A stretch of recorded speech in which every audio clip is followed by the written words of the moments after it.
আগষ্ট মাহটো আমাৰ নৱনিৰ্বাচিত পঞ্চায়তৰ প্ৰতিনিধিসকল বা জিলা উপায়ুক্তৰ প্ৰতিনিধি প্ৰত্যেকজন অৰুণোদয় হিতাধিকাৰী ঘৰলৈকে যাব। মোৰ পৰা এখন পত্ৰ লৈ যে আপুনি অৰুণোদয়ৰ বাবে নিৰ্বাচিত হৈছে। আৰু অকল খালী পত্ৰখন দিবৰ কাৰণে অলপ বেয়া লাগে কাৰণে লগত এখন আমি সৰু কিতাপো পঠাইছো, যিখনৰ লগত এখন সৰু আমি কিতাপো দি পঠাইছো, যিহেতু এইবাৰ আমি কিতাপৰ বৰ্ষ পালন কৰি আছো। তাৰমানে 40 লাখ পৰিয়ালক এখন পঢ়িবৰ কাৰণে কিতাপো গৈ পাব।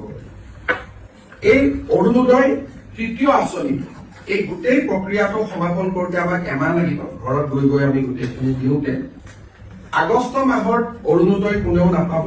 আমি ছেপ্টেম্বৰ মাহৰ 17 তাৰিখে প্ৰধানমন্ত্ৰী নৰেন্দ্ৰ মোদী ডাঙৰীয়াৰ জন্মদিনৰ দিনা, উপজা দিনৰ দিনা আমি অৰুণোদয় তৃতীয় আঁচনিটো আনুষ্ঠানিকভাৱে আৰম্ভ কৰিম।